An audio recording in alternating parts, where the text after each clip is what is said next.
this is the next MCU. Everyone wants to launch an MCU. There's an MCU built into this. Every single one of these characters can have their own standalone story. I need a spin-off movie for every single one of these characters. It's the Ace of Vegas, the Ace of Vegas. Before we get started, I just wanted to give a quick shout out to our Patreon members for helping the channel grow. More on that later. Hey, it's Winners and Sharks, Ace of Vegas here, and I hope you're doing well.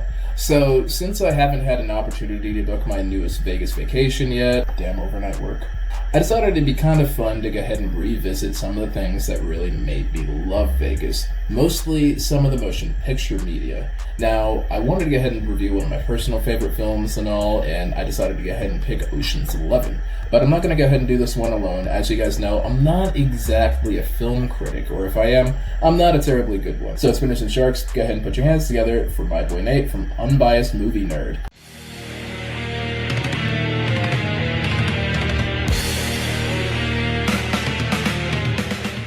What's up, everybody? Welcome to the program, man. Thanks for coming in and being on. Thank you for having me. We appreciate that. Yeah.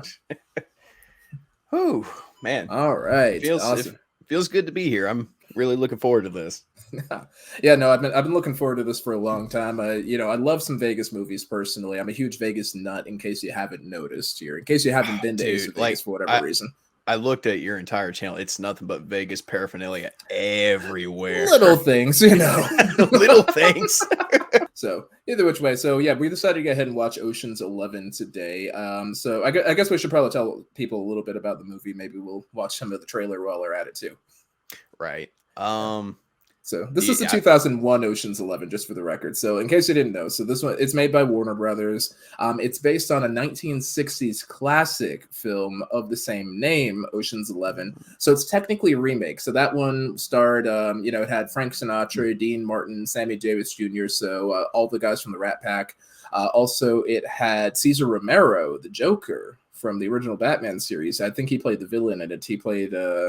So that was kind of a cool little thing. I think the guys that put it together were Ted Griffin. He was the writer behind Tower Heist, and rumor has it, I think he did some of Wolf of Wall Street too. So that's a cool little thing. And I think it was Steven Soderbergh, the guy behind Sex, Lies, and Videotape. He did Kafka, King of the Hill. Yeah. Not the TV show for anyone that's wondering that. You probably know the film. You know your movies better than me. You know the film. That's okay, man. So there's that, and like the cast. So I know you normally go through the cast before this. So do you want to go ahead and give it the attempt, or should I go ahead and take a breath and go for this? Honestly, dude, if I were you, I wouldn't list off everybody. Oh no, it won't be funny just because the cast is so fucking huge. But and it won't be funny if we don't. We have to do this. All right. I mean, Don Cheadle. Oh, yep, Don Cheadle, Matt Damon. Yeah, Matt Damon. George Clooney, Brad Pitt, dude. I'll just go ahead and say, like, because obviously this movie came out in 2001. It's so weird. Like I told my mom earlier, I was like, dude, it feels like I just went back in time. Like, like George Clooney's not an old man, and Brad Pitt's not a middle-aged man. Right. Everybody's really young in this movie. Well, except for a few people, like I think it was who was it? Carl Reiner. He's a bit older still too, and then who played Ruben? I think Elliot Gould. So if you remember him from playing Mona Lisa in American History X, places like that. Eddie Jemison from Bruce Almighty, he's in it too. You already talked about Don Cheadle. Xiaobo Quinn, I think he's a professional acrobat. He's in this too. You got Andy Garcia as the villain of the movie. He plays Terry Benedict. Wait. That's Andy Garcia? That's Andy Garcia. He plays the villain, Terry Benedict. And Julia Roberts is the wife, Tess Ocean. Man. So, yeah, no, that is, and some of the funny things too, and I love it's a weird kind of movie franchise too, because these guys are obviously the big star-studded cast, but their real life counterparts also exist in the universe of the movie. Like in the next one, Julia Roberts plays a stand-in for Julia Roberts, who's Tess is pretending to be. It's a weird thing. So that means that George Clooney playing Daniel Ocean looks just like George Clooney, who's a real person in this universe, like because they have Topher Grace in there. Topher Grace makes an appearance during the poker scene from that 70s show. Eric Foreman, and they got the big brother from Seventh Heaven. I think it's Barry Watson. He plays Matt on there, And they got the mom from one of the moms from Pretty Little Liars. Holly Combs is in that too. I think she was in Charmed or something, but it's crazy. You're dropping some hardcore knowledge right now. I didn't know any of this. I think one of the Affleck brothers is in it. Casey Affleck's in it. I don't know Scott Cann. I'm never going to know Scott Cann. But he's in it, I guess. Whoever that is. But really, and, I only really listed off the 4 main names that I really could just, recognize immediately. I had to actually look up a few more names in the movie, and none of them I can seem to remember off the top of my head. I couldn't even write them down. Yeah, no, we got pages of notes over here. I think between the two of us, we got 3 or 4 pages of notes. This is amazing. Actually, I can count right now. Yeah. 1, 2, 3, 4, 5, 6, 7 pages. All right, let's do it. All this aggravation ain't satisfaction in me. So let's go ahead and start with the story. So, how would you best describe this film? Well, George Clooney is certainly no hero, that's for sure. But he is the protagonist. He's the guy that we're rooting for, I guess, apparently. He is. Well, that's the thing, though. Like, halfway through the film, I asked myself, can you really root for this guy? Like, he's so shady. Okay, so basically, he's a convict. He just got out of prison. You can tell this guy, he's done a lot of dirty deeds. He's a shady guy. He hooks back up with Brad Pitt's character. Right. And, and dude, I'll go ahead and say their camaraderie throughout this movie is fantastic. They have such good chemistry, dude. Oh yeah, no, definitely. I think all of them really did well together too. And from what I understand, Offset, they all hung out a lot, and they basically just decided to hang out with Elliot Gould. I think he was kind of mentoring most of the guys because all the guys are younger than him. He's in his 80s now, I think. So he was mentoring most of those guys because most of them were in their 30s and 40s. So. It's almost intoxicating watching them. They're all very charming. They're handsome, charming, funny guys. It's a whole thing. Oh, dude. Well, he meets back up with Brad Pitt, and he tells him, he's like, I need to put together a job, get a score done. Yeah. So they start putting together, a crew like you would see in any other heist movie. And, this is just a little question. Do you think a lot of heist movies that came after this kind of took influence from this? I think a lot of the modern ones definitely kind of get vibes from that. Like, it's kind of like a lot of supervillain movies do that silly Suicide Squad thing. Right. Where they're just kind of dropping names in there and like, this is the kid that killed the Joker. They do the whole Suicide Squad montage where they just go through everybody all at once. But really what this movie is, man, it's a heist thriller. It is a thriller because, they spend a lot of time prepping and spying and doing a lot of espionage before they do any kind of heist at all. And, they do a really good job of setting up the fact that, if they fuck up like even the tiniest bit, just a little bit, oh, they're screwed. I love the scene where they're all sitting down and George Clooney's just going over every little nick and cranny of security this casino has. And, just the look on their faces, they're looking at him like, how the hell are we going to pull this off? I think that's a real thing too, honestly, if you're looking at a Vegas robbery, because I think there's literally been one successful Vegas robbery. It was back in 92. I want to say it was at the Riviera. I can't remember offhandedly. Now, I'll put it on the screen, but it was back in 92 and it was an inside job. One of the guys, I think, worked at the cashier's cage or something like that. They make a joke about this in the movie too, like how people run into the Bellagio and places like that. They've literally running guns a-blazing. They'll take the bag of chips and run away. They gave three of them. Yeah, they gave 3 distinctive examples of people trying to rob the place. Right, and those were real examples. Those were based heavily on very real examples. People will roll in there. Like I remember one example was a guy that actually had a motorcycle. He was just in a motorcycle helmet, so they couldn't see him on the cameras. It was a mirrored helmet, so they couldn't actually see him. He rolled in there. Just rolled in with his gun, said, "Hey, empty the table over there," and ran away with like $3 million worth of chips, and just got back on his bike and dipped. He was in and out in 3 minutes.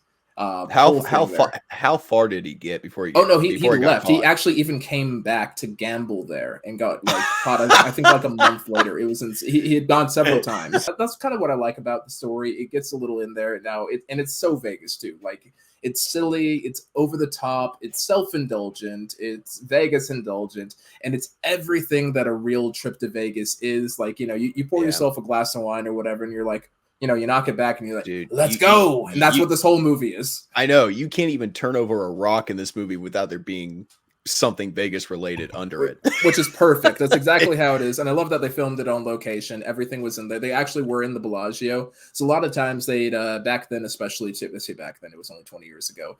Back then, though, it was more like the Riviera was the property to go to, which is, you know, since been demolished. And, you know, they had the Stardust. That was another one that you'd go and film that's been demolished and been replaced by Resorts World.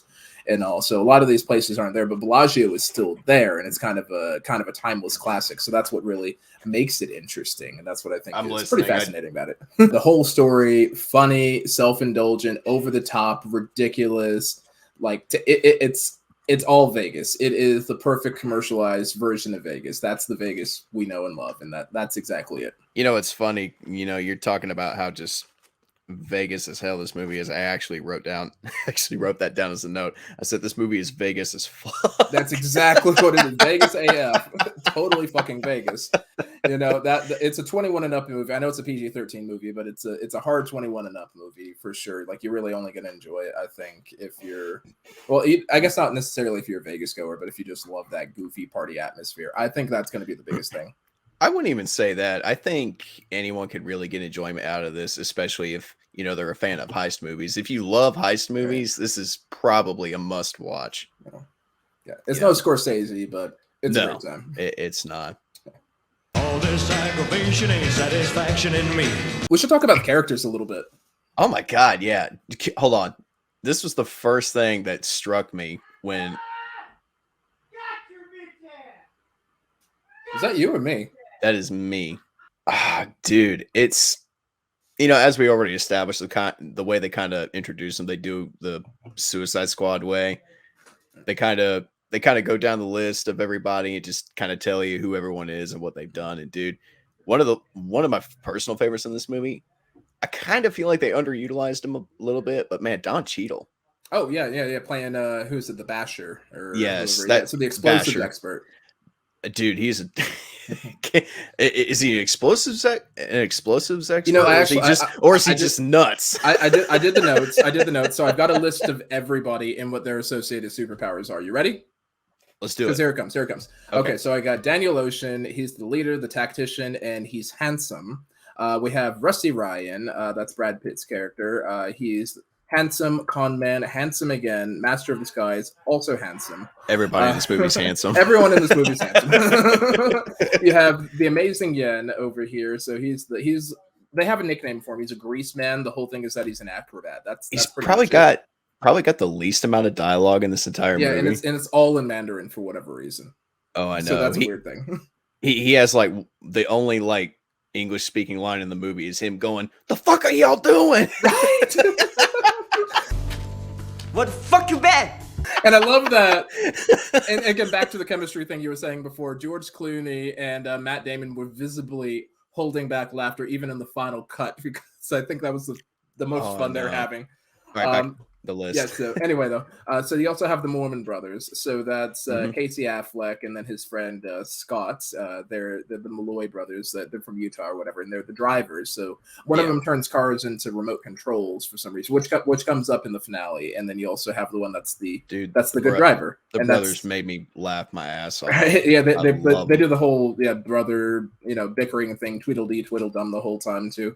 Yes. And we're talking about Don Cheadle. So he's the Basher. He's British for no clear and apparent reason. That was another thing I wrote down. I was like, is Don Cheadle actually British? He is not actually British. He was phoning that in. They made him get a vocal coach. He had a terrible time about it. Everybody hated it, and he just regrets doing this so much. You also have Frank Castle too, played by the late great Bernie Mac. His whole chick is that he's the inside guy. So he's the quick talker, he's kind of swindler, but he's also the inside guy doing the recon and all that, which is great. Right. Saul is the old. Now I remember the first time I watched this, it wasn't clear and apparent to me what Saul was there for, and on the rewatch, I clearly understand why, because they didn't introduce him with any particular skills when he gets introduced. But he's the decoy. He's the decoy there. He's pretending to be the high roller, and he can do a silly, I guess, Serbian accent or something like that. Some generic Eastern European accent. Right. He can kind of go in there and blend in and not look suspicious. Exactly. Even though he totally looks suspicious at one point. Definitely. You have the Ruben character. He's the I think he's the one that's played by Sam Elliott, or excuse me, Elliott Gold. I'm not sure why I said Sam. I was about to say Elliott. Sam Elliott is not in this movie. Wouldn't that be hilarious if Sam Elliott was in this movie? Who would he play? I feel like he would play Saul. I feel like he would be Saul. He'd just be like a Texas millionaire. Oh, totally, man. He plays Ruben, and then he's like the mentor. He's also the guy that invented all of Las Vegas security, because of course there's only one guy, which it actually is a little truth in television, because all the guys in Vegas know each other, like that have been in the business for that long. Like a buddy of mine, Richard Wilk, he's the host down at the D Las Vegas, and the executive director of the Circa for marketing, and he knows all these guys. He knows all these old guys like Steve Wynn and Adelson, all those guys there back in the day. So the OGs in the business do know each other, so that's legit. Then you get Linus Caldwell. He's Matt Damon, so he's the pickpockets, and I think he does like one pickpockety thing the whole film, and then the rest of the time he's just trying to be like the handsome lead man, like Clooney and Brad Pitt are. I got a question about his character. Yes. I couldn't really figure it out, because they say he's the son of somebody. Yeah, he's the son of a son of an unscreened character. So like it's an old friend of literally everybody that's there. So he's like he's the archetypical like getting into the family business but trying to break out of dad's shadow guy. So everybody knows his dad and becomes highly recommended by his dad, but his dad doesn't show up in this film. Yeah, it weirded me out, because when they were talking about it, I don't know why, but my brain went to, oh, George Clooney is his dad. Heck no. And then it hit me. I'm like, wait a minute, that ain't right. Totally different guy. And then you also have Tess Ocean. So that's George Clooney's estranged wife there. She's an art curator or whatever, but you don't really see much of it. Her job is to be Terry, the villain's girlfriend, until it's time to be the wife again. That's her job. And she's played by Julia Roberts, and it's a tragic voice of Julia Roberts. Oh, I know, because the time she does have on screen, she is brilliant. Right. I really loved her. All 8 minutes of it. All 8 minutes of it, unfortunately. The scene where they first introduce her, she's coming down the stairs in super slow motion. I'm just like, it's like, goddamn. Matt Damon's I could watch that all day. And I know. That's my favorite part of the day, too. I'm the same way. I'm like, man, that's a gorgeous fucking woman right there. There you go. We got to talk about Andy Garcia. Terry Benedict. He's the super rich millionaire. He owns the Mirage, MGM Grand, and Bellagio, which is historically inaccurate, because they were all owned by MGM Mirage at the time, which was a massive corporation. So that was, and they're now MGM Resorts International. So they would have had Treasure Island, and they had Bellagio, they had the Mirage, the MGM Grand. I believe they also had Mandalay Bay was another one of their holdings too, unless that was still Circus at the time. But so many things change in Vegas so quickly. So, and a lot of the stuff predates me as a Vegas streamer. So a lot of it's history to me. I learned it as history as opposed to actually having been there, like a lot of my colleagues had been. So it's a little bit scrambled up there. But yeah, so he's super uptight. He's all about his schedules and all that. Ridiculously rich, and just kind of doesn't have a personality outside of that. He just wants his money, and that's it. He doesn't care about his wife. I mean, I'll say he's got a bit of a personality. He's a pretentious cock. Yeah, he's an absolute prick. Like, dude, that's his whole shtick. He won't kiss his girlfriend because he's like, oh, there are cameras over here. It's like, it's a girlfriend. Who cares? You own the place, maybe. Dude. Own the place. I don't know. I can't wait till we start talking about the ending, because he does something with her. He says something about her at the end. It just makes you go, ooh. Oh, God, yeah. God, you're like, man, what a dick. All this aggravation ain't satisfaction in me. So we talked a little bit about what the story was overall, and then the whole shtick is So you get George Clooney, you get Daniel Ocean, he gets his usual gang of idiots together. They're all these like this Batman level prep geniuses over here, but otherwise complete and total misfits. And it's a wonder that they can walk around in regular society with that. It's like the equivalent of the Joker and Penguin trying to put together a heist. Right, pretty much. You just get the rogues gallery, the ultimate rogues gallery. It's like the Sinister Six movie that we didn't get. This is our Sinister Six movie. This is what that is. Oh, unfortunately, only we're rooting for Doc Ock. This is probably a better Sinister Six movie than any actual Sinister Six movie we'd get at this point. Their plan is to knock over 3 casinos, even though they only ever addressed the one. So they're going after the Bellagio, which is a famous hotel in Las Vegas, also owned by MGM Resorts International now. Center Strip, it's a Steve Wynn property, absolutely gorgeous, standard 5-star hotel. The Mirage is in there too, one of the higher end properties it was at the time. Big tourist attraction, big volcano up front. They had tigers and dolphins, big ass pool in there. There was a beach and all that, waterfalls, all that jazz. And of course, they had the MGM Grand, which is like the fight. It's the fight casino. So it's like it was physically, I think, at the time, either the third or the first biggest hotel casino in the world. Mm-hmm. It's still in the top 5 because it's got like 7,000 rooms.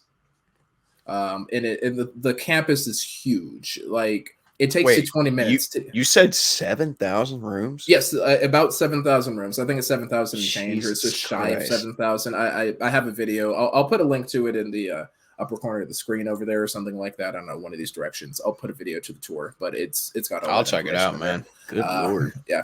But, it's huge. And, that's where they do the fights and all that. They also have these giant Cirque du Soleil shows over there, too. It's got this huge pool complex. It's got a river that goes around, like a lazy river that goes around the whole thing. It's got another beach attached to it. These places are so over the top and exorbitant. I think at the time, the MGM Grand still had lions in there, too, like live lions that you could see on the casino floor, just like roll up to them. It was a whole thing. They're going for these big indulgent casinos there that are not physically close to each other. That was kind of an annoying thing. That's one of the biggest notes I have. These are not physically close together casinos. Like I think even as a non-Vegas person, you knew that these aren't next to each other. Like dude, I already mentioned the moment in the movie earlier where they're all in the planning room just kind of talking about everything. Mm-hmm. They pull up this map, and like you said, they are nowhere near each other. So yeah, I should pull up the map actually too. I'll put it on the screen over here, but there's so many issues with the map there. Like I think the MGM Grand is where because it's supposed to be across the street from the New York, which isn't there in this film. And there's a production reason for that actually that we'll get into later, but it's not really there in this film other than the live action shots. So they put that there. They also put the Mirage is in the right place because you can see Caesar's Palace in between Bellagio and Mirage, which is correct. But you'll also have, I think, what's supposed to be maybe the Monte Carlo right next to the Bellagio, which isn't correct, but there aren't any other properties in between. And then you also have the Aladdin, which is now Planet Hollywood. That's Aladdin. Supposed to be, that's what they called it. That's what it used to be. And that's not next to the MGM Grand, like, at all. There's quite a bit of space in between there. And then I think they had Paris in there somewhere. And then you can physically see Bally's and Flamingo, but they only have one property on the screen, which looks like from the silhouette it might be the Imperial Palace, but it's not supposed to be. Yeah, like it should be something else. It should be Bally's, and then Cromwell's in there too. And it's this whole mess. You don't see Harrah's, even though it would be directly in front of Mirage. And the map is an absolute mess. Like I'm offended just looking at it. This impossible map, so that they can do this impossible task of pulling $160 million out of this vault. Even though they somehow, we'll get to that in a minute too. We'll get to that in a minute. Yeah. But that's the evil plan. So they get all their guys together and they all do these silly things. Like you have Bernie Mac like talking to a car salesman, making him laugh, talking about lotion and moisturizing and all that, so he can get like $2,500 off these vans over here. Grabs his hand in like the most uncomfortable way. Absolutely brutalizes it. Like, dude, when he pulls his hand away, there's just like a giant ass bruise on his palm. Right. I'm like, oh my God. Right. And they built this vault and all that, this fake vault that they're going to use to like practice in and all that. It's this whole thing. And then the whole time it's just the whole rest of the time it's just Andy Garcia looking menacingly, looking mildly annoyed that he has to be in this casino and own like $750 million or something like that. So That guy, he just strikes me as the type of guy that's annoyed to like, even breathe. Right. Like he's just annoyed by everything. This is like, costing me money standing over here.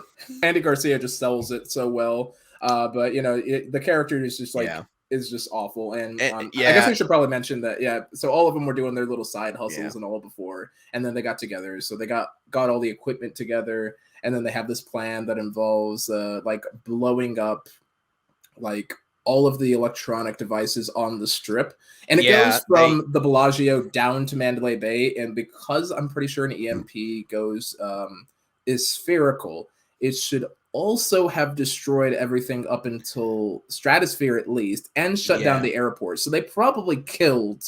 Yeah, I'm pretty sure about 20,000 people easily. Right, because they explained in the movie that the wave that this thing gives off, it's about the same wavelength as a nuclear bomb. Yeah, it's a nuclear bomb. So it did more than just knock out the power to the whole city. Oh yeah, no, they killed a lot of people. Like a lot of cars crashed on Las Vegas Boulevard. The airport is literally right next to the strip. If you go like 3 blocks over, that's where the airport physically is. They killed I don't know how many people, but they crashed a lot of planes. They had to have killed a few people. A lot of people, because man, when the lights come back on and the power comes back on, it's just fucking chaos. Oh yeah, our protagonists, everybody. But yeah, so they're doing that. They're drilling into like they get these explosives made of diamonds in there too, and it's just this absolute anarchy the whole time. And then in between there, it's George Clooney trying to win his wife back. This movie is one part heist movie, but it's also one part soap opera. But only for the 12 minutes that Julia Roberts is on screen. Oh, I know. And dude, like, as soon as she appeared on screen, I was like, oh, she's totally going to go back to George Clooney at some point. Oh, yeah, no question. Totally. No questions, right? You're just wondering, like, how specifically? Why specifically? Yeah, when? Why does she do it? Right. He's been in jail for 5 years. Why do we care? I mean, obviously it's George Clooney. He's super handsome and all that. But I can't recall if they say why they're no longer together. Did they ever say why? Oh, it just said that he left her. I think it has something to do with him getting arrested on one of his scams and all that. And then she was just like, no, I can't do this anymore. And just called it. I actually wrote down one of her, one of their exchanges. One of the ones that made me go, ooh.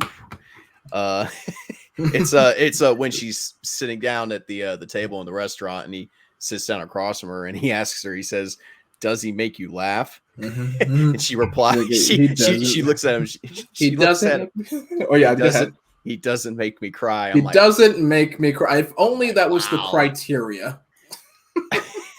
Yeah, definitely one part comedy heist movie. So they're doing all that, but yeah, absolute anarchy in the casino at all. They've interrupted the fight because they're doing this, of course, on a fight night, which is like a weekend thing and all that. And fight nights are huge things in Vegas because they'll bring in these guys. They're worth a lot of money, and they bring in a lot of people who just want to watch the fight. Then they'll gamble promptly afterwards too. It's a whole cultural thing on the Vegas Strip. Like you come in for the fight, then you go gamble, have a steak dinner or whatever, that whole sort of thing. They've been doing it since like the 1940s, and it's a huge thing there. So they do all these rich assholes and their smug faces. Exactly, or even the poor assholes too. Like all of us will come through. Like you come through for like 4th of July and all that, and it's just a blast. So so everybody's in there. They knock out the power.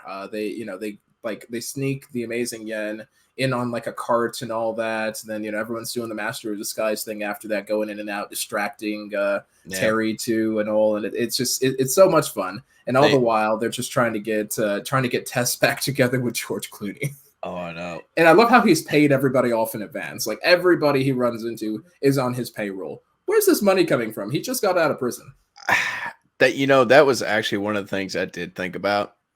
Because, like you pointed out, they mentioned that, when he went to prison, he had nothing, basically. So, like you said, where the fuck is he getting this money from where he's just paying off everybody? Like the one scene where they, I guess they blacklist him. Like he's not supposed to be in the casino. Well, no. And, actually, they don't. It's a weird thing. So what they did is they red flagged him, which is different from blacklisting. And that actually is a Vegas thing. And I don't understand why they wouldn't just blacklist him or trespass, because blacklisting is different in Vegas. Okay. It's called black booking specifically. And which is also different from trespassing, because you can be black booked but not trespassed. Gotcha. Which is a couple different things. But that is Vegas accurate, I will say. Yeah. It stuck with me a little bit because he's obviously not supposed to be there. These two giant ass bouncers follow him into a room and hold him there, and all of a sudden, in comes this guy with this fucking jean jacket, right? Fucking tank top, bald mustache, and we have like a 2-minute scene where this guy is just faking beating the shit out of George Clooney, and then he helps him escape through the roof. I'm like, He's okay, here we go. I'm like, who is this guy? Where did he come from? When was he mentioned? What is going on here? I like to think that this George Clooney is this is the same George Clooney from the Batman universe, from Batman and Robin. So he decided that he was going to quit being Batman, abandon the cave, and started a life of crime. And he's been using his wealth to bankroll literally everybody and do these ridiculous because he's got like these gas pellets that he's got there. They've got diamond-shaped explosives and things like that. They've got an EMP generator that just temporarily turns off power instead of frying circuits. Like, I know. Like, sci-fi level Batman shit that they're doing over here. Let's be real. Did he mug Tom Cruise's character from Mission Impossible and like steal some of his gadgets or something? Right. Bruce Willis, actually. He mugged Bruce Willis's character, which is a funny thing we'll get to in trivia when we get to the trivia section. Like they're rappelling down an elevator shaft, dodging lasers. He's Batman. It's Batman. But no, because it's the knockout gas. That's why those guys were asleep. He was like, you hear the thuds there, and it's like thud, and then he's like, nope, hang on just a second, Matt Damon. I didn't know thud 2. Yeah, that's what it was, because it's invisible gas or whatever, which is true. Gas is generally invisible. Yeah, I didn't know that. Like, because they don't show what happens to them. Right. The elevator opens, and they're just, they're on the floor. That's just what's happening. So it's great stuff. But super goofy. So it is. Again, over the top, self-indulgent. It knows what it is, though. Yeah. That's the point. Like, they got into the vault. They've blown all the lasers. They've done all the nonsense and all that. They're trying to get the money out. And then Brad Pitt has the gall to call Andy Garcia. I was getting ready to mention that. Yeah, no, go ahead. Yeah, he calls Andy Garcia and calls him, and he tells him, hey, look at your monitors. And he shows them, his team robbing his bank. Right. And he's like, okay, we're taking half of your money. You're going to let us out of this casino. But if you don't, we're going to blow the fucking place up. Right. I love how he does it too. He's like, okay, look, he's like the Old Spice guy. Look at your monitors. Now back to me. Now look at your monitors. Now back to me. That's not your vault. So it's actually my team. Dude, I love, what's his name? The villain. I keep forgetting the actor's name.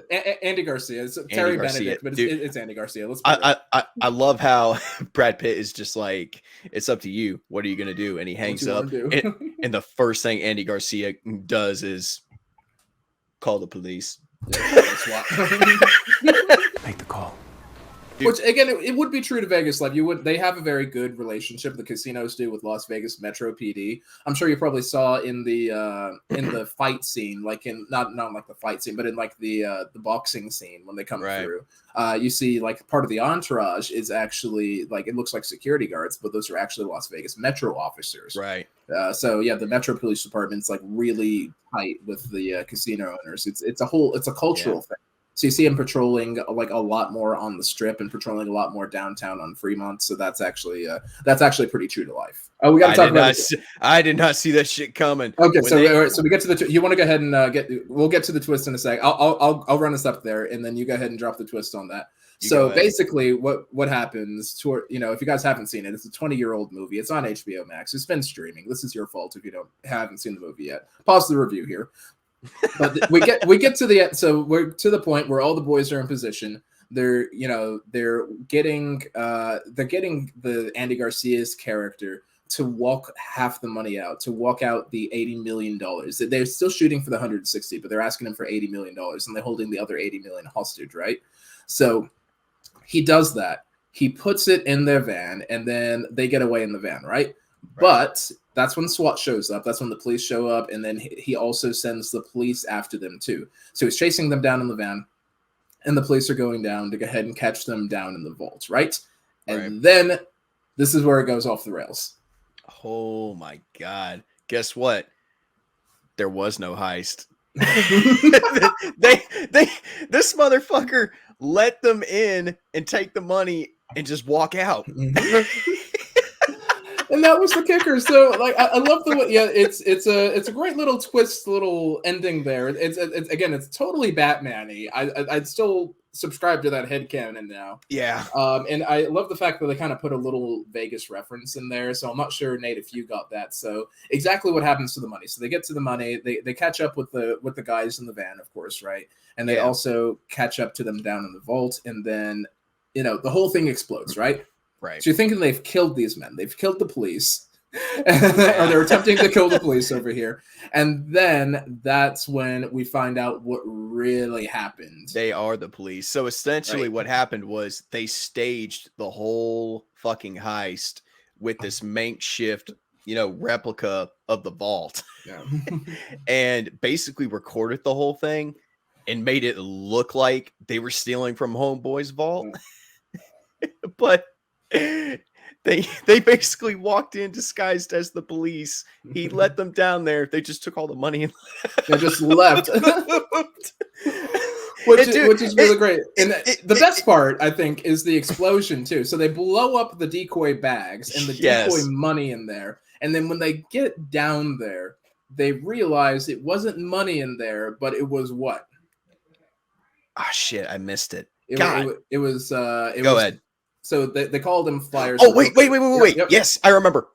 It was it was flyers for hookers. Right.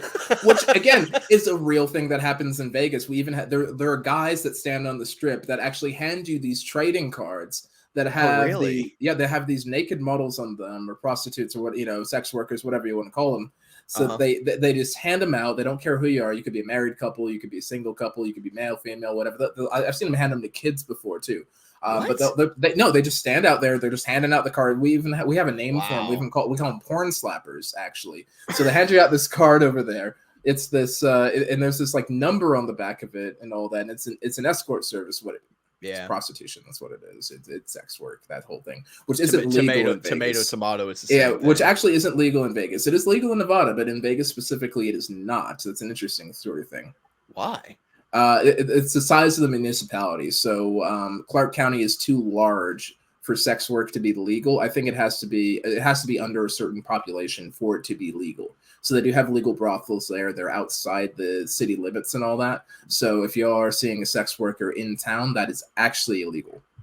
That is very strange. Right. So, I mean, at least for sex specifically, obviously you can go to a strip club, like they go to a strip club earlier in the movie and all that. And the stripper steals from one of the guys that works at the casino and all to help them get in. Right. Because he's just like a lonely guy that's got a crush on one of the strippers. So they pay her off. And of course, Brad Pitt's friends with the mom too or whatever, but that's another story, I'm sure. I was just getting ready to say, or it's because he's Brad fucking Pitt. Right.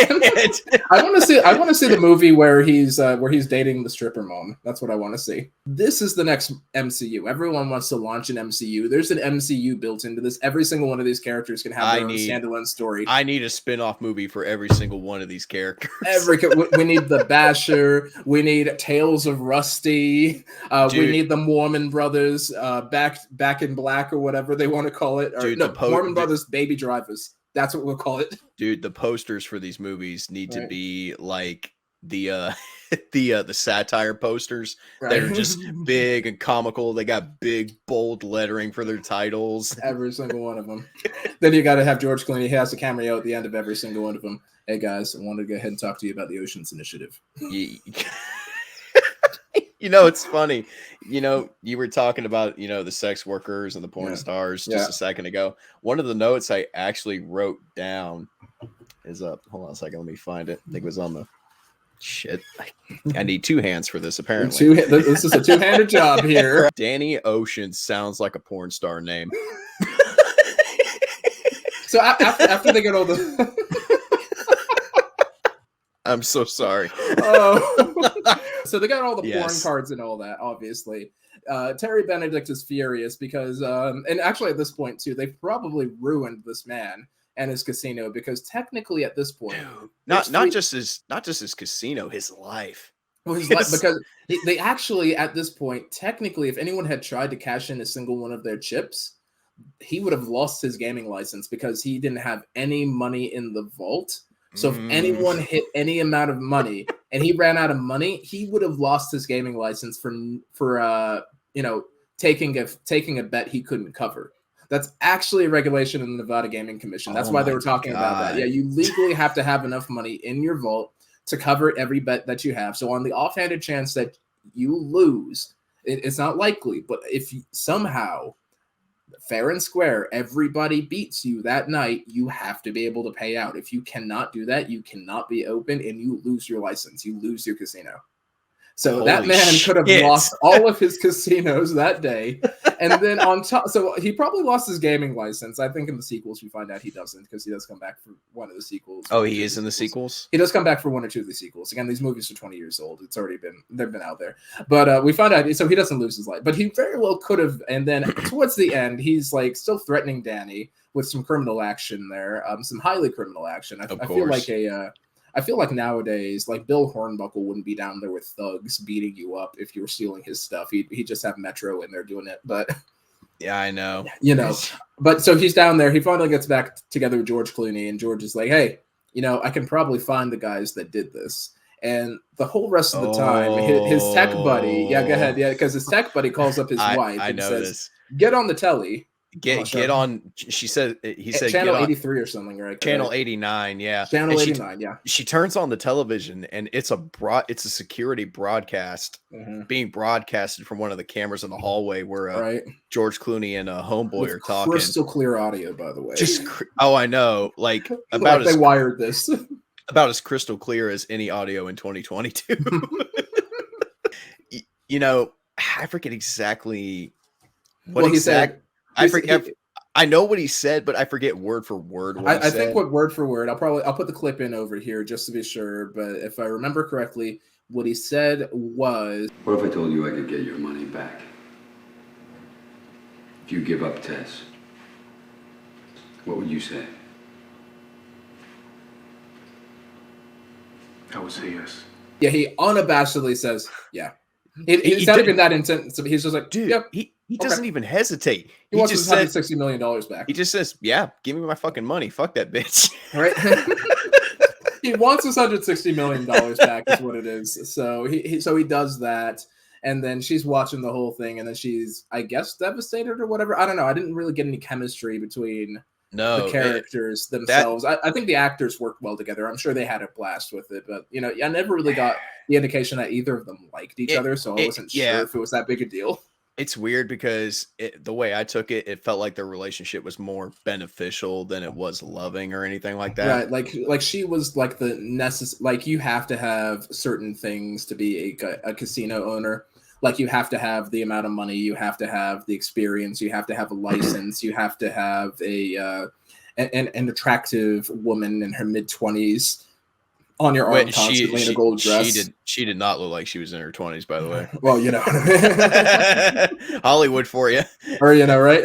Right. But yeah, you have to have a hot wife. You have to have so many $1 million. And she was just like a check on the box there. And she was like it's a living, like one of the appliances from the Flintstones. You just don't buy them as a couple. So I guess when the elevator opens and you see her face, I guess the director was supposed to, I guess we were supposed to feel something in that moment, but I didn't really feel anything. No, like it's, I guess, triumphant. And then she instantly runs out because he's contacted the police and then gotten Danny in trouble for his parole, even though all of the rest of his friends are at the Bellagio fountains and they're just watching the fountains go off like regular fucking tourists. And that was another really unreal. That was a note I wrote down. Like, Bellagio fountain is completely abandoned at 10 o'clock on a Saturday. What sort of bullshit is this? I can't get a space. I've never been there, but I can guarantee it's not like that on Saturday nights. There is no galaxy, and it looked like it was pretty temperate out too. No one was wearing like a big jacket or anything like that too. So It was probably sometime, and it was a fight night too. So it was probably sometime in the spring or the summer. So it was a beautiful time. It was prime weather. It was a weekend. It was, granted, it was after September 11th, so a little bit of a slump and all that, but there was no galaxy in which and we did see the casino full, so there's no galaxy in which the Bellagio fountains were open enough for those 10 assholes to just be standing there enjoying the fountain show with nobody else around. There should have been at least another 200 assholes surrounding them. Just bare minimum. Bare You know minimum. what I mean? That's the most unrealistic part of the movie. Screw the EMP. The fact that they had a personal Bellagio fountain show. No Galaxy. So they're doing that as the ending. And then, George Clooney goes back to prison or whatever. I Julia got one Roberts more thing. loves him. Oh, yeah, go ahead. Because she's running to him and everything, dude. It just felt so fucking cliche, right? Like I mentioned earlier, the moment they tease that these two have a very hardened history together, I was like, oh, dude, she's totally gonna go back. She's gonna take him back, and dude, the way she does it, it's ripped out of so many fucking rom-coms and dramas. She's just, hey, wait. He's just being hauled away in fucking handcuffs. That's my husband. Oh my god, please stop. She gives him the kiss while they're putting him in the fucking car and everything. And of course, Las Vegas Metro is fine with this for whatever reason. There's no Galaxy. They're like, yeah, okay, we don't have any other time for this. I guess they're pretty. Why not? Oh, I know. They're cute together. We'll let this go on. We will allow this. He goes to prison or whatever. Andy Garcia's life is ruined. All the rest of the guys get away with their cut of the money, their $160 million or $16 million, whatever, however much their cut was. I think they said it was like 8 figures each or something. So it was like 10 or 15 million, somewhere around there. Right. So each of them get that. And then they all take off. He gets out of prison later. Obviously, they're riffing on each other. Him and Brad Pitt are riffing on each other. Weird line I wrote down over here. Here's one that really made me uncomfortable because I'm sitting here like I'm not even sure if I'd tell my wife this. I bet I could probably get away with it if she's in a good enough mood. Because he's like, I picked up your things. I picked up your personal effects. So they roll up to the shit car and he looks in the back and then she's just kind of sitting there smiling. And then he's like, I don't think these belong to me. If you were I've to been married 5 years and I don't think I could get away with saying that to my wife. I don't think I could get away with it. Here's the question though. How much does your wife love you? She wouldn't kill me. Well, that's good. I wouldn't. We might not be watching too much TV, if you know what I mean, for the next few nights. But there would be no Netflix and chill if there would be absolutely none of that for quite some time. Oh, God. And then of course, they make out at the end of it and all that, and then they're being followed by Terry's goons, or whatever. And that's how the movie ends. That's just how it ends. D and dumb. That's what I called them. Like the dumb thugs from the back. So they're just chasing them around in some weird silver sedan. They're super obvious. Nobody cares that it's happening for whatever reason because I guess they're rich and they don't care anymore. So my question is, are they just following them because, or do you think it's no, they want revenge. I've seen the sequels. They want revenge. That's part of it. Okay. But it's a sequel hook. All this aggravation ain't satisfaction in me. So critical reception for the movie, actually, it's been pretty positive, all things considered. People think it's ridiculous. Yeah, it's pretty ridiculous, but it's fast-paced, it's witty, it's fun. There are too many stars in it. I think it's part of the criticism. And the accents, from what I understand, are pretty rough. Like Don Cheadle does a terrible job with the British accent, from what I understand. I do a pretty terrible job with the British accent too. My buddy Kath Grant, she's been teaching me just a touch. Having I'm bloody knackered trying to fucking figure it out, mate. But he calls someone a fucking donut at one point. Right? Exactly. Yeah. Matt Damon, because Matt Damon's running up the stairs for no other reason than he was annoyed by the Mormon brothers, by the Affleck brothers. I was laughing so fucking hard during that because like bloody fucking donut. He walks into the building. You idiot sandwich. All this aggravation ain't satisfaction in me. What do you like most about this film? I just gotta know. I like the tone of it, man. Okay. It's very reminiscent of a bunch of other heist thrillers that I've seen, because it does feel very tense at times, especially when they're setting up the heist.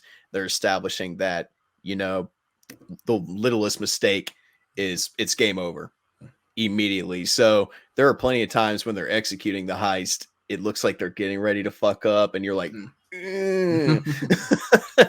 I love the cast. I do have mixed feelings about them though, because I feel like some stars get completely overshadowed by others. Like certain stars get more screen time and screen presence than others.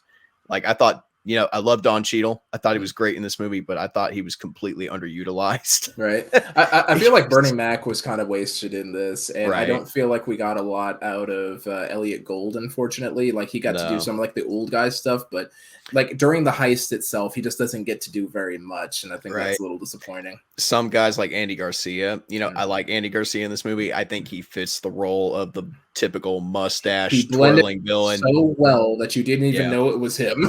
Oh, I know. But so I think it was a pretty good time. I mean, I thought I think I liked a lot of the things you liked.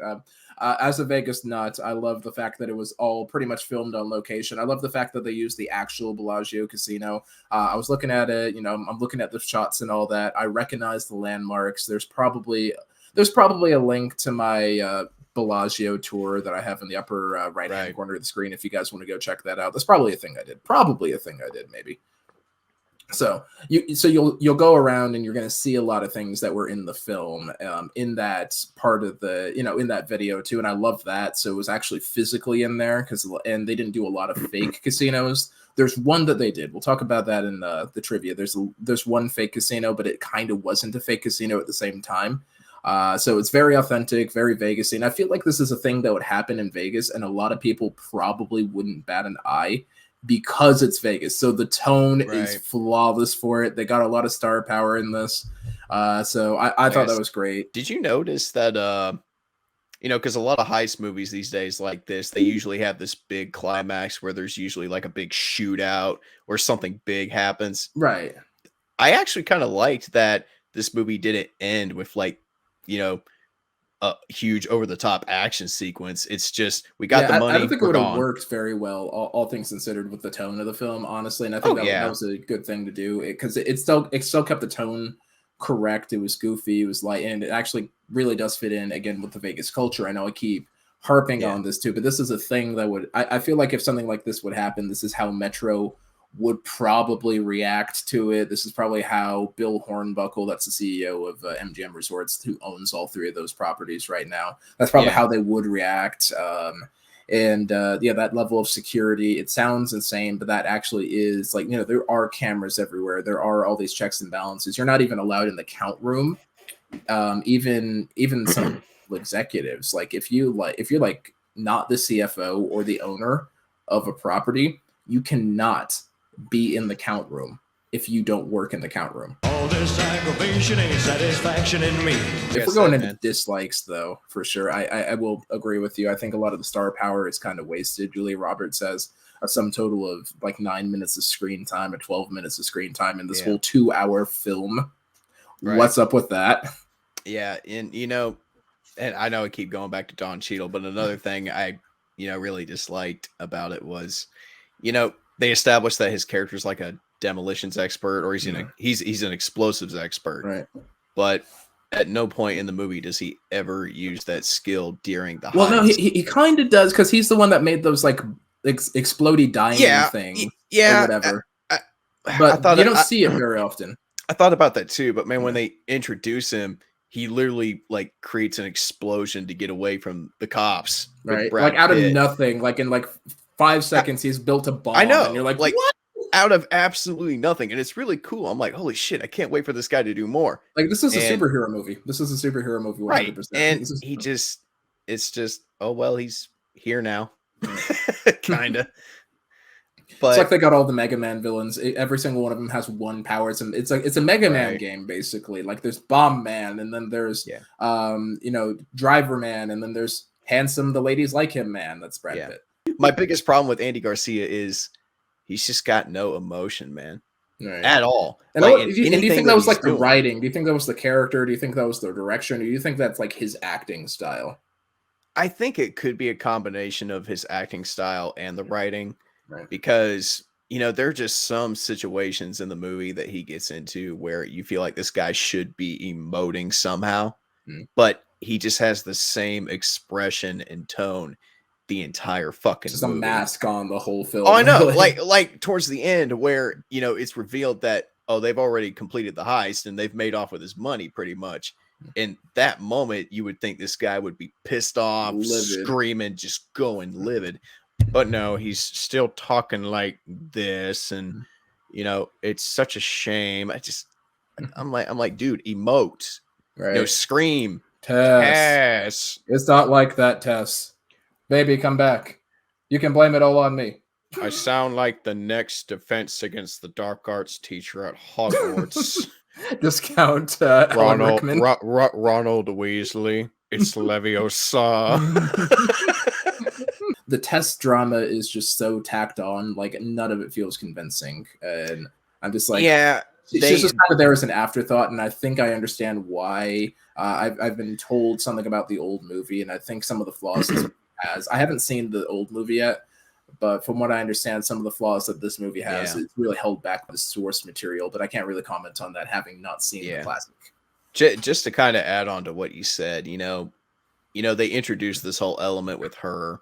Right. And it feels halfway like through the movie for the record. Yeah, it's like halfway through 45 minutes in, we don't even see her until then. Right. And you know, when they introduce this whole element with her, it just feels kind of tacked on. Right. You know, nothing really happens with it. Yeah. You know, they make it sound like it's going to be this huge plot point and that it's going to be this really big thing, and it just turns out to be absolutely nothing. Right. It's like a thing that they were doing. Like, while we're here, while we're stealing, $160 million, which I think I looked it up. It's supposed to be something like, in today's money, that would be $261 million. So it'd be like $250 million. Yeah, but in terms of this movie, they said it was $160 million. 163 million and some change is what they ended up getting. So that was so they were doing that, and they're like, oh, while we're here, hey, you guys want to steal back Danny's girlfriend? Sure, why not? But even Brad Pitt calls him out, and he's like, dude, you're just doing this whole thing to, get at your ex. Right, which is such an over-the-top thing over there. You figure, I know. But he's totally denying it, dude. He's horrible at lying about it throughout the whole fucking movie. Well, that's part of the joke too. Like, because Brad Pitt was in on it, was the thing, and that's why Matt Damon all in on it. Yeah, they were all in on it except for Matt Damon. He was the only one that didn't know that was part of the gag, and that was part of the job. And he got mad about it when they were rappelling into the vault and cut through those like elevator cables that they were using to rappel. By the way, like with. I don't know, maybe lightsabers? Were they using lightsabers? How did they cut through that quickly? Right. Like, let's just take these fucking pocket knives that we have and cut through these, 2-inch steel wires that hold up the elevator. Dude, you could totally like paste over the Mission Impossible music and it would totally fit. Maybe I should try that. Hang on.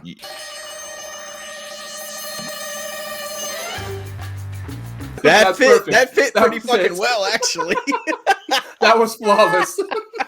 All this aggravation ain't satisfaction in me. So let's talk about some weird Vegas things. So was there anything in there that you thought was kind of weird? So I know we talked about the police presence and all that, which is legit in Vegas, the fight being kind of super legit in Vegas. And then like the inaccurate maps and all that. But well, the thing is for me, because dude, I live all the way on the East Coast. I've never been to the state of California. I've never been anywhere near Vegas or Nevada or anything like that. So everything in this movie was just very alien to me. Like it seems so forward, but it's all real. It's all really real. Yeah, and I think that was another charm this movie had too. Because you said the whole thing was shot on location. Yeah. So they're just showing off pretty much everything that Vegas has to offer, and there were plenty of moments in the movie where I was stopping and writing notes and just kind of looking at things and going, oh, that's cool. Just I guess the main casino that they're in for the majority of the movie. Bellagio, yeah. Oh, dude, it is so fucking beautiful. I've never seen anything like it. Yeah, definitely. I personally nowadays, I think, it's been refreshed recently, so I think it's picking back up over there. But that was actually a Steve Wynn original, so he went out of his way to make it like the most luxurious thing at the time.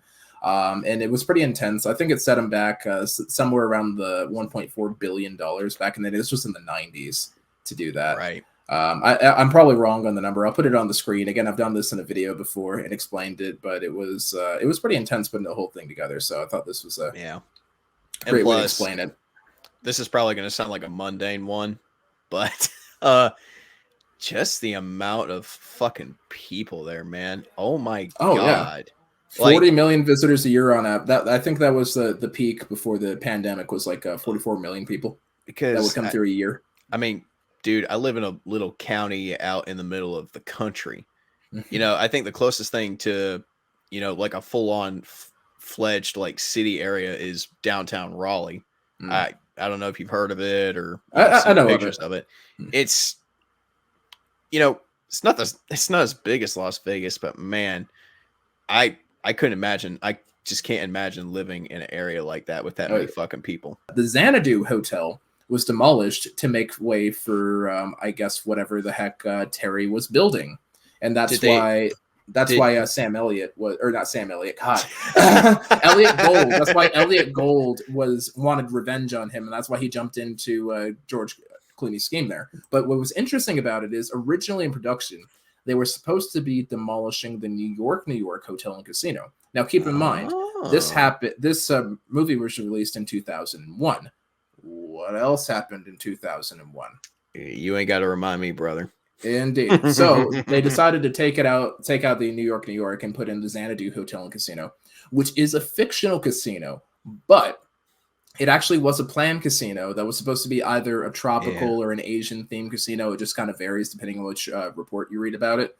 And that actually ended up becoming the Excalibur in the real world. So in our real world, it became the Excalibur, but it was a concept casino that never came to fruition. So my only conclusion is that this is an alternate universe where a lot of these concept casinos came to life, and that there's a doppelganger of George Clooney from Batman that's this like con man genius that also exists in the same universe as Julia. And his girlfriend happens to look exactly like Julia Roberts, who also exists in the same universe. All this aggravation ain't satisfaction in me. We should look at some of the production notes and all that. Let's see some of the production notes. So there were a lot of stars that were considered during the whole thing. For example, Casey Affleck, so Ben Affleck's brother, and his buddy Scott. They were originally supposed to be played by the Wilson brothers, Luke and Owen Wilson. Is there a reason they were not cast? They dropped out of the project, apparently. I'm not sure what happened in the middle of it, but they dropped out of the project, so that just ended up not happening. And then at another point during the production, believe it or not, the Mormon twins, so like the driver twins, the one that made the RC cars, and then the other one that actually drove the cars and all that, they were supposed to be played by the Coen brothers. No shit. Yep, the Coen brothers themselves are actually supposed to play them, and it got me thinking, like, what if the Coen brothers directed this film over here? Rachel McDormand would have been cast instead of Julia Roberts. I'm sure we'd had John Goodman in there, John Turturro, John Voight would have been in there. It would have just been like a John fest the whole way through. Do you think John Turturro would have been Don Cheadle's character? I think John Turturro probably would have been. I think he probably would have been the techie guy. I think he would have been Livingston. Frances McDormand would have been the wife. She just would have been the wife. It wouldn't have mattered who the lead was. No, that's another interesting thing. Bruce Willis was actually attached to this at one point too. He was originally supposed to play Danny Ocean, but he dropped out because I think he had a conflicting project. And then what was the project? Picked it up. I cannot remember. It's probably on a list somewhere, and I just did not have the wherewithal to look up what the project was. I could probably just click his Wikipedia page, but that's not going to happen here. Because I also have to talk about Mike Myers, Ewan McGregor. Yeah, so Austin Powers, Obi-Wan Kenobi, and I'm trying to think of anyone else. Were they in the fucking casino? They were not, but they were considered for roles in this. Okay, I thought they were in this movie as cameos. The moment you said that, I was like, where? No, we did have a lot of big cameos. There were a lot of big cameos, like Siegfried and Roy. They were in this movie too. Wayne Newton's in the background too. Steven Soderbergh, the director, he actually is Don Cheadle's partner in his introduction scene. He's one of the bank robbers with him, which is hilarious because Steven Soderbergh, he knows Don Cheadle because they worked on movies together, because he cast him in a lot of his movies, and that's actually one of the main reasons Don Cheadle was in this. So the real partners in crime, and they decided to kind of make a little reference to that. There were a lot of little inside jokes. How over the top would this have been if Austin Powers, you got Shrek and Obi-Wan Kenobi in the same fucking place together. Anyone that Bruce Willis plays, really. Right. It's so amazing. So that was a big thing there. And also all the actors that Brad Pitt is teaching how to play poker there, when he's doing a very illegal string betting sort of thing that wouldn't happen in a real casino. So that's actually kind of a reference to how he's like a con man, and they're going along with it by learning these kind of cheating moves, these unethical moves. They were all apparently I don't recognize Joshua Jackson because I've never seen Dawson's Creek. and I don't recognize Shane West because I've never seen Once and Again, but I did see Seventh Heaven. I did see That 70s Show, and I did see a bit of Charmed, so I recognize the other 3 actors, and they were all playing themselves. And you mentioned Topher Grace earlier. Yeah, Topher. Yeah, when he said Topher, that was Topher Grace. So yeah. Oh, okay. Yeah, and it was yeah, and this was 2001, so this was before he started making the big jump into movies. This was Chili Bowl haircut. Topher This Grace. was Chili Bowl haircut. Topher Grace. This was Eric Foreman, old school Topher Grace. So that's how that was. Apparently, Mark Wahlberg at one point was supposed to be in this, but he ended up.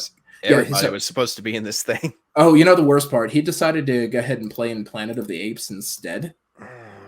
So Wrong that was move, one of those it's kind of like Will Smith. He made he was supposed to be Neo in the Matrix, and he decided to go be in Wild Wild West instead. So I didn't lessons know he learned was supposed sometimes. to be Neo, man.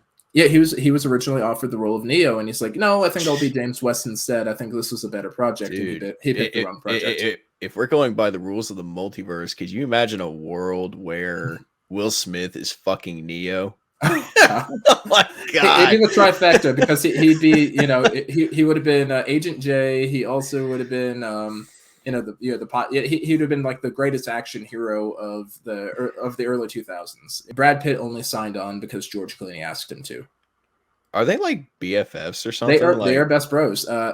Everybody that was in here it's basically George Clooney doing a buddy film with all of his friends. He even pulled a prank, allegedly, according to I had to pull this up. I pulled this up on IMDb.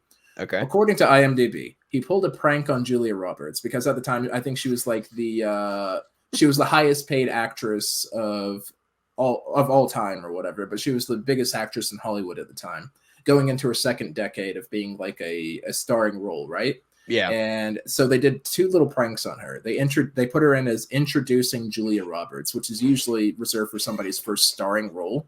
So they did that. And then when George Clooney sent her the script, he added a $20 bill to it and said, "Hey, I heard you're getting 20 every time you do a picture now," because her last set of pictures, she had made $20 million for being the star. So it's basically just George Clooney harassing all of his friends. That's and fucked up, man. All this aggravation ain't satisfaction in me. This was a good fucking movie. Yeah, no, it was a good time. If you had to give it a rating out of 5, what would you give it? We don't do it by halves over here, so you got to do a whole number. I can't really go by my rating system because my rating system is fucking weird. Yours is pretty specific. You're like a popcorn and a half. Like, you get a popcorn with it and enjoy. I'll have to totally make a video one day explaining what my rating system is. But in terms of, you said 1 through 5. Let's say like stars. 1 to 5 stars. What would you give it?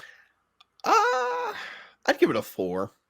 Yeah. There were things about it that, kind of took me out a little bit, kind of made me wince a little bit, like, really? But it didn't take me out enough to the point where I was like legit annoyed or pissed off or anything like that. Just small little things that kind of made me, wince at some point. But dude, I love the cast. I love the camaraderie between Brad Pitt and George Clooney. I love all the heist setup, and the actual heist itself is really fun and intriguing to watch. And dude, the twist at the end was the icing on the cake. It's one of those moments where you're watching a movie and you're like, oh, that's fucking cool. So yeah, man, I'd give it a solid 4 out of 5. Yeah, I think I definitely give it the 4 stars too. I love the feel. I love the vibe. They had a really great star-studded cast. There are too many people in this. Honestly, like to give everybody something to do. My dad's losing his fucking mind. He's also watching the movie. Yeah, but no, I mean, I have a blast with the film. It's I think it's pretty well written. It's pretty snappy. It's pretty witty. I think what drags it down for me is just the tragic waste of Julia Roberts. There's a little too much star power in this. So I feel like it kind of takes a little away from the salary, or not from the salaries, from salary. There's a little too much star power in this, so it kind of takes a little away from the story there. Aside from Rusty and Daniel, and I think maybe Frank Basher. Yeah, I can only remember like half of the character names. And most of this review, as you know, we've referred to everybody. by their real names instead of their character names. So it's a really hard thing to reconcile, especially when all the actors exist as people in this universe separate from the characters that these same actors are playing. And it's just a weird thing. But you said you give it 4 out of 5. I give it a solid 4 out of 5. Would recommend. It's a good 2 hours. So it's perfect if you're flying to Vegas from the Midwest or from, just kind of the mountain region, something like that. And honestly, you're just looking for something to kind of pump you up for it. This is the movie. I think there are better Vegas movies, frankly, but this is definitely in my top 5 pretty easy. Probably in my top 3. I can maybe think of 2 movies I like more than this. Well, guys, thank you for having me here, Ace. This was a lot of fun, dude. But anyway, guys, this is the Unbiased Movie Nerd. I'm saying peace, and come check me out on my channel if you're interested. I promise I don't bite. But I'm saying peace, and I'll see y'all later. And, well, on that bombshell, this is Ace of Vegas signing off, and I'm wishing you strong hands, and, of course, happy spinning, you guys. This will probably get edited out, but if all of you get a chance, go subscribe to the channel. The Unbiased Movie Nerd. Weekly reviews all the time, every week. Check me out. All right, there, spinners and sharks. That's it for today's video. If you enjoyed today's movie review and found it informative, I'd appreciate a like, and consider subscribing if you haven't already. Before I go, I just wanted to take a moment to shout out our patrons. Guys, it means the world to me that you choose to support me in this way and help keep Ace of Vegas independent of the YouTube algorithm. As you know, my content isn't always censor and advertiser friendly, so it goes a long way in keeping the channel running. If you want a more direct hand in keeping Ace of Vegas growing, I'll leave a link to the Patreon in the description box down below. I also wanted to go ahead and give another quick shout out to Nate, the Unbiased Movie Nerd, for joining us on today's video. If you haven't had a moment to, go ahead and click on the description box below and take the link over to his channel. In the meantime though, what do you guys think of Ocean's 11? Do you think it's the greatest Las Vegas movie of all time? Or do you have another movie that you would recommend we review? Perhaps we should look at the other Ocean's films as well. Whatever your thoughts may be, I'd love to hear them in the comments down below. Until next time though, this is Ace of Vegas signing out, wishing you strong hands, and of course, happy spinning, you guys. Viva Ace of Vegas. Viva Ace of Vegas. Viva Ace of Vegas. Viva Ace of Vegas.